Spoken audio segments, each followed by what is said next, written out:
Wah, sekolahnya kecil ya, tapi ramai. Iya, semangatnya luar biasa. Tapi katanya mereka mulai malas belajar.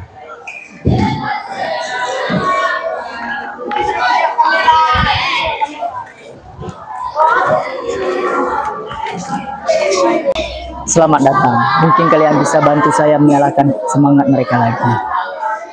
Kami siapa? Kami mau buat sesuatu yang seru untuk mereka.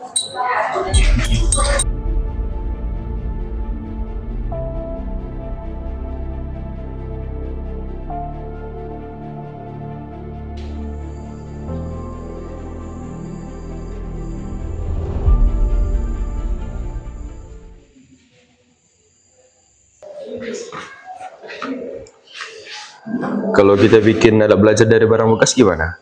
Misalnya pejal huruf dari tutup botol. Boleh, atau bikin permainan interaktif pakai papan dan magnet. Pastinya seru kan?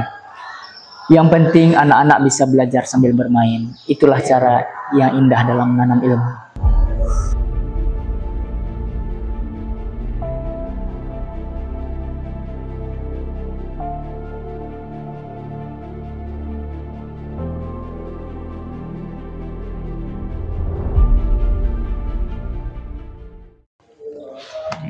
Wah, seru, aku bisa.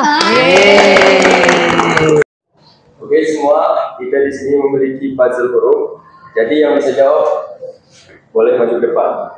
Soal yang pertama, apakah benda yang kita pakai di kaki ketika pergi ke sekolah? Oke, kamu silahkan maju.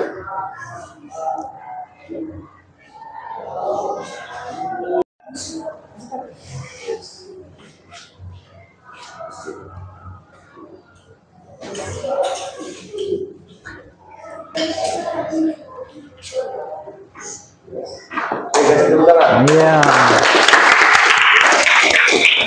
Oke, you next.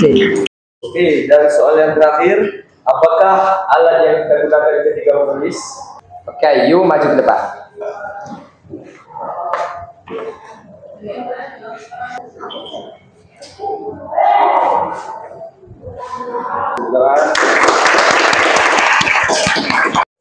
Lihat, sekarang mereka berlomba-lomba dalam menjawab pertanyaan.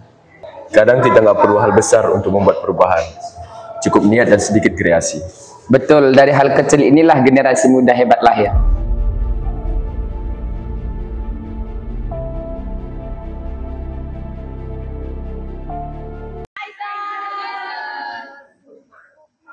Kalian sudah memberi mereka lebih dari sekadar alat. Kalian menyalakan harapan. Harapan itu yang akan jadi generasi hebat Indonesia. Semoga langkah kecil ini jadi awal dari banyak perubahan besar ya Pak. Iya.